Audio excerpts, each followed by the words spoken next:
Yo, yo, yo. Welcome back to another episode of Shy Boys Podcast. Ladies and gentlemen, does a trade for RJ Barrett make sense for the Chicago Bulls?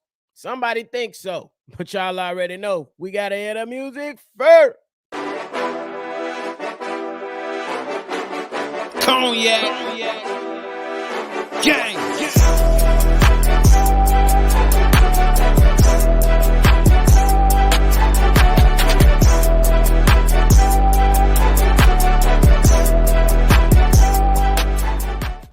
Shy Boys Podcast with the Cognac Boys. I'm Cognac Boy Bobby holding it down on another episode of Shy Boys Podcast with me and my co-host, C-Dub. If you like what you're listening to today, hit the like button and subscribe to the channel. But now, it's being reported by Bleacher Report. Well, not being reported, but being pushed out there that they got an interesting trade between the Chicago Bulls and the New York Knicks. That includes RJ Barrett and Isaiah Hartenstein for Bulls forward DeMar DeRozan. Honestly, I like to at least try to get Emmanuel quickly, but we know that ain't the scenario here at this moment. So I am going to analyze and look at if this trade would make sense for the Chicago Bulls. You're getting a young athletic player in RJ Barrett and a young center that gives you something different than what you're used to in Nikola Vucevic. Now we're looking at RJ Barrett, this 22-year-old guy. Averages 20 points per game on 49% from the field and 31% from the three. Not bad, especially when you're thinking of, the past 2 years he shot 40% from the three in 1 year, and then another year I think he shot 34%.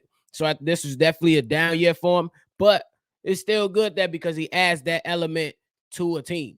The guy to have an ability to shoot the three because he's averaging about 5 threes per game anyway. So that's pretty good. You can be able to space the floor out with that. Then you look at Isaiah Hartenstein as a young center. He ain't giving you much offensively, but he does a few other things well that Vooch necessarily couldn't do or wouldn't do, I guess, however you want to frame that. But now, does it really make sense for the Chicago Bulls? If we're looking at it, I think offensively, it might actually be decent. You know what I'm saying? You're gonna get rid of DeMar DeRozan, a ball dominant player who likes to slow the pace. RJ Barrett, he's number 2 option, number 3 option on his years with the New York Knicks. He's not a guy that requests the ball in his hands a lot. And this year, he was just the 3rd option behind Julius Randle and Jalen Brunson. So he does have that experience.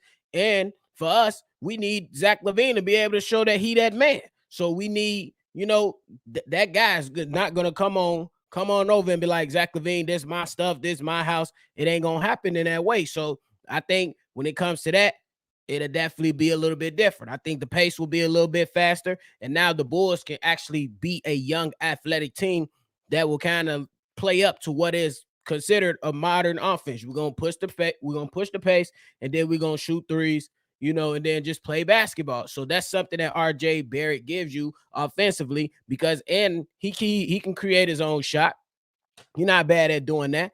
The assists, is not many assists coming from this guy, but when you think about adding that 3-point shot, adding some youth and some athleticism offensively, that's pretty damn good considering what you were getting from DeMar DeRozan. Now, don't get it twisted. I do still believe that DeMar DeRozan is the better player. I'm just saying that RJ Barrett provides something different for the Chicago Bulls that I would personally like, which is being more athletic and have a young talent.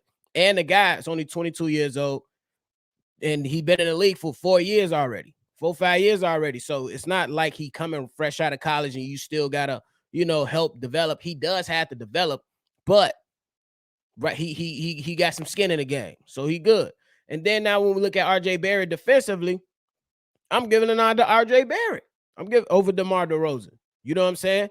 But the problem is when it comes to RJ Barrett, though, is that he tends to fade away in big games, and DeMar DeRozan doesn't really fade away in games. He lives for those moments. If he missing them, you at least know he's going to take the shot. You can't miss it if you don't take it. And that's something that DeMar DeRozan, we know for a fact. He's going to shoot some jumpers in the last few minutes of the game, and he wants the ball in his hands in the last few minutes of the game. So ain't nothing wrong with that, man. Nothing wrong with that. But it's definitely something that RJ Barrett would have to continue to develop alongside, just continue to be ambidextrous with his ball, with his dribbling. He can go left. We all know that, but most teams game plan him, away from going left. They want to send him right because they know that he struggled in there. I mean, I believe that he has taken some steps forward, but I still think there could be it's still some ways he could go. But again, 22 years old with years and years still left, in his career. And, it's just something that you could definitely consider, man. It's definitely something you could consider. He could definitely still get better. And Hardenstein, I mean, he's limited offensively, but man, he gives you active defense. He's more athletic than Vooch and things like that.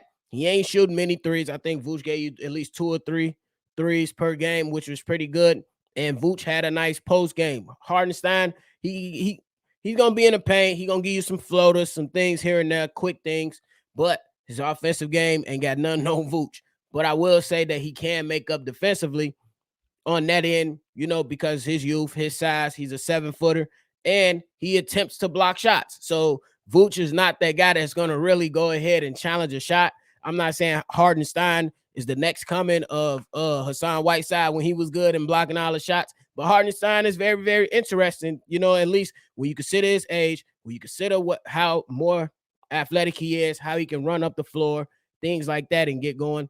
I'm not saying that he's going to be a starting center for the Chicago Bulls, but it will be interesting to have on a team just to see a younger, more athletic big in the Bulls uniform, just to see what they could provide. Because to be honest, I don't know how much better this move will make the Chicago Bulls. I don't know, but it definitely will look different. I say it makes sense a little bit. And a lot of the times, you're going to give up something when you make these trades. You can get better. You're not, but it's how much better can this thing be? I believe that the offense will run better. These guys were already number one last year defensively. You keep some of those pieces. You keep Alex Caruso around. You keep Patrick Williams around just to make up for those deficiencies. If it's coming, if RJ Barrett is not up to par when it comes to defense, which I don't think it will be, but you got those other pieces in place to just kind of help out. And, because every player is not going to have the same skill set. Everyone's going to be different. So you use other players to kind of make up for those deficiencies right there. So I think the offense will run a little bit better. I think that'd be much more pace. The defense, again, I think it'll be something that I think it still will be pretty good. But the most important thing is that, I want to see a younger team, a more modern NBA team. You know what I'm saying? We stink from the three-point line. So adding 3-point shot from RJ Barrett will be good. Hardenstein, he ain't averaging much again, but he has attempted one, I guess. And I guess you don't want your center shooting a bunch of threes, so he has attempted something. But y'all go ahead and let me know how y'all feeling about everything we talked about today. Does this trade make sense to y'all? I believe it kind of does. You know what I'm saying? I don't know if it's something I would give up DeMar just simply for RJ Barrett and Hardenstein. I know some people is going to come in here and say, hey, we want draft picks, but I don't know if DeMar commands that anymore. I think his value was very, very high after year one with the Chicago Bulls. I think he still has value, but we just don't know right now how much value he holds on the trade market. But that's it for me, man. Y'all let me know how y'all feeling about everything we talked about today regarding DeMar DeRozan being traded away to the New York Knicks for RJ Barrett and Isaiah Hardenstein. What would you like to see? Comment below. What would you like to see? Just let me know. Is that enough for DeMar DeRozan? Would you want more? Or are you looking at other players on this regard if you're going to do talks with the Knicks? Comment below. Let me know how y'all feeling. If you want to be a part of any mailbag episode, go ahead and send something in and leave us a voicemail or a text message. 773-242-9219. It's another episode of Shy Boys Podcast. I'm Bobby. I'm going to catch y'all on the next one. Peace. Cognac. Gang.